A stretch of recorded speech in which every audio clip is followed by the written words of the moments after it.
আমাদের স্বাধীনতা নিয়ে কথা বলা হয় যে আমাদের স্বাধীনতা নাকি সেকুলারিজমের জন্য প্রতিষ্ঠিত হয়েছিল, আমাদের স্বাধীনতা নাকি ধর্ম নিরপেক্ষতাবাদের জন্য প্রতিষ্ঠিত হয়েছিল। চলেন অথেন্টিকভাবে একটু দেখি।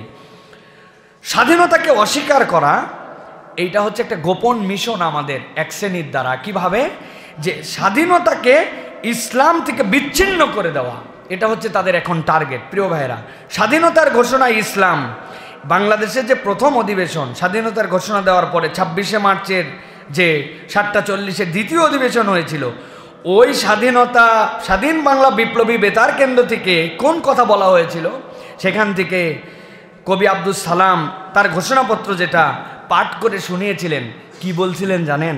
নাহমাদুহু ওয়া নুসাল্লি আলা রাসূলিহিল কারীম, আসসালামু আলাইকুম ওয়া রাহমাতুল্লাহি ওয়া বারাকাতুহু। নাহমাদুহু ওয়া নুসাল্লি আলা কি সেকুলারিজম? আসসালামু আলাইকুম।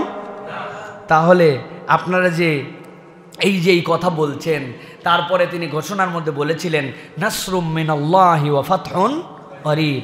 এটা তো হচ্ছে গীতা থেকে নেওয়া, না কোন জায়গা থেকে নেওয়া? লা ইলাহা ইল্লাল্লাহ নাসরুম মিনাল্লাহ ওয়া ফাতহুন করিব। এটা ছিল আমাদের ঘোষণাপত্রের মধ্যে। আন্দাগোন্দা কথা বলছি না প্রিয় ভাইরা। বাংলাদেশের স্বাধীনতা যুদ্ধের দলিলপত্র 5ম খণ্ড পৃষ্ঠা নম্বর 11 যাই দেখে নেবেন, এর মধ্যে এগুলো রেফারেন্স হিসেবে উল্লেখ আছে। প্রিয় ভাইরা, মুক্তিযুদ্ধকালীন সরকারি ঘোষণা এবং নির্দেশাবলী যেইগুলো ছিল, 14 এপ্রিল আল্লাহু আকবার বলে শুরু এবং ভবিষ্যৎ আমাদের জন্য, অতীতের চেয়ে ভবিষ্যৎ আমাদের জন্য সুখকর, আল্লাহর সাহায্য এবং বিজয় সামনে আমাদের ইনশাআল্লাহ নিকটবর্তী, আল্লাহ সহায়, পরম করুণাময়, আল্লাহর সাহায্য, আল্লাহর উপর বিশ্বাস রেখে ন্যায়ের সংগ্রামে অবিচল থাকুন। এই কথাগুলো বলা হয়েছিল। বাংলাদেশ আপনারা মুক্তিযুদ্ধের দলিলপত্র যেগুলো 3য় খণ্ড 16 থেকে 18 পৃষ্ঠার মধ্যে এগুলো দেখতে পাবেন। যারা আল্লাহর উপর ভরসা করে মানুষকে উদ্বুদ্ধ করে নাসরুম মিনাল্লাহি ওয়া ফাতহুন করিব বলে আল্লাহ রাব্বুল আলামিনের জন্য সাহায্য চেয়ে যুদ্ধে গেল, আপনি ওই যুদ্ধকে এরপরে বয়ানের মধ্যে নিয়ে আসলেন। এটা নাকি সেকুলারিজম প্রতিষ্ঠার জন্য, এটা নাকি দেশকে ধর্মহীন করার ষড়যন্ত্রের জন্য, দেশকে বৈষম্যমূলক, কখনো বলে সমাজতান্ত্রিক বিপ্লব করার জন্য, উমুক করার জন্য, তুমুক করার জন্য। জি না, এই স্বাধীনতা আর এই ইসলাম অঙ্গাঅঙ্গিভাবে জড়িত হয়ে আমাদের কাছে এসেছিল। এটা আপনাকে স্বীকার করতে হবে প্রিয় ভাইরা। লেভেল সর্বস্ব ইসলাম নয়। কে বলেছিলেন? আপনাদের নেতা, স্বাধীনতার নেতা আপনারা যাকে বলছেন, এটা আমাদের কথা নয়।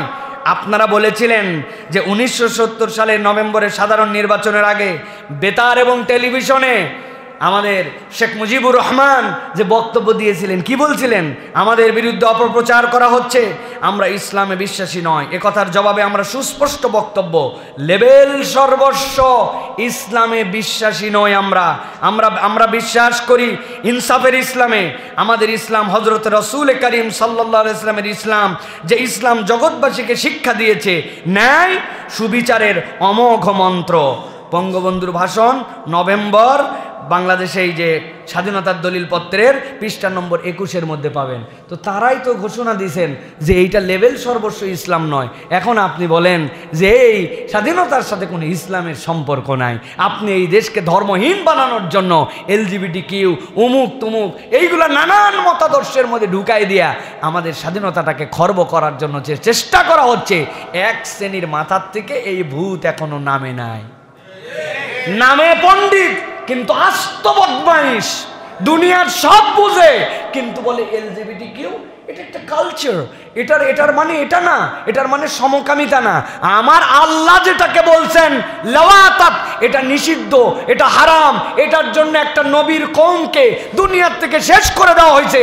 তারা ওইটাকে লেসবিয়ান নাম দিছে, ওইটাকেই গে নাম দিছে, ওইটাকেই হোমোসেক্সুয়াল নাম দিছে, দিয়ে তারা সমকামিতাকে প্রমোট করতে চায়। আর এ দেশের বুদ্ধিজীবী উনি দুনিয়া বোঝে, দুনিয়ার 7-8টা ভাষা বোঝে, কিন্তু এইটা উনি বুঝে না। উনি বলে মৌলবীরা এইটা নিয়ে বাড়াবাড়ি করতেছে। আমরাও বলতে চাই, আপনি মৌলবী বলে তাদেরকে টিটকারি করতেছেন, এই মৌলবীরা টুটি চেপে ধরলে পালানোর জায়গা খুঁজে পাবেন না। মৌলবীদের ঠেলা আলাদা।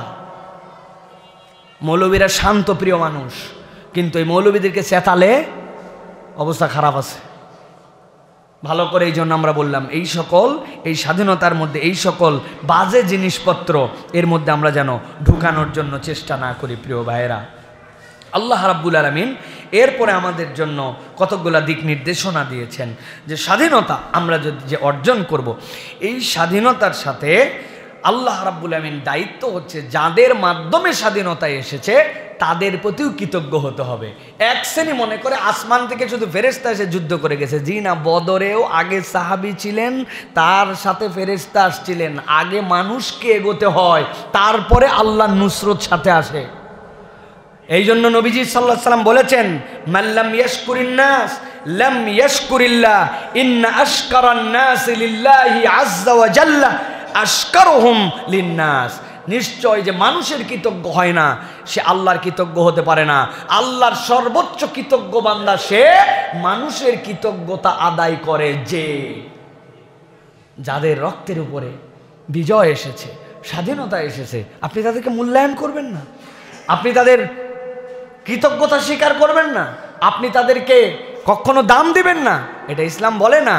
এটা আপনাকে অবশ্যই করতে হবে, কিন্তু এই চেতনা বিক্রি করে খাওয়া যাবে না। চেতনা বিক্রি করার যে সংস্কৃতি এবং কালচার, ওইটা আমাদের জন্য বড় বিপর্যয় ডেকে নিয়ে আসবে। এই জন্য চেতনাকে কখনো বিক্রি করা যায় না, চেতনাকে হৃদয়ের মধ্যে ধারণ করতে হয়। চেতনা বিক্রি করলে কি হয়? ডাস্টবিনে উচ্ছিষ্টের মতো ওইটাকে মানুষ ফেলে দেয়। পৃথিবীর ইতিহাস নাই, পুরা পৃথিবী সৃষ্টির পর থেকে এই পর্যন্ত ফেরাউনেরও ইতিহাস নাই। ফেরাউনের সাথে যারা গেছিল সবগুলাকে আল্লাহ ডুবাইছিলেন ওই জায়গায়, আর যারা যায়নি তারা ছিল। আর এই আমলে আমরা দেখেছি যে একসাথে সবাই পালায় গেছে। আমরা দেখছি না ভাই? ইতিহাস নাই এরকম। প্রিয় ভাইরা, এটার কারণ কি ভাই? এটা তো আমাদের সমাজেরই মানুষ। তাহলে এইভাবে ভাবতে হলো কেন? কারণ চেতনাটা এমনভাবে ফেরি করা হয়েছিল যেটা মানুষ আসলে নিতে পারে নাই। মানুষের হৃদয়ের মধ্যে থেকে ওইটা উচ্ছিষ্টের মতো হয়ে গিয়েছিল। এই জন্য কখনো কপচাতে হয় না, কোনো কিছু কপচায় ফেলতে হয় না। লেবু অতি চিপলে তিতা হয়ে যায়, বলে না ভাই? এই জন্য প্রিয় ভাইরা, আমাদেরকে আমাদের স্বাধীনতা, সার্বভৌমত্ব, এটা যদি আমাদেরকে টিকায় রাখতে হয় তাহলে আমাদেরকে সবসময় খেয়াল রাখতে হবে ইনসাফ আমাদের সমাজে লাগবে। 2 নম্বর, জুলুম মুক্ত পরিবেশ লাগবে। 3 নম্বর, মানবাধিকার আপনাকে আদায় করে দিতে হবে। আর 4 নম্বর, স্বাধীনতা আপনার যে আল্লাহ রাব্বুল আমিনের নিয়ামত, এই নিয়ামতের আলোকে খোদা ভীতিময় একটি সমাজ আপনার জন্য গঠন করতে হবে। প্রিয় ভাইরা,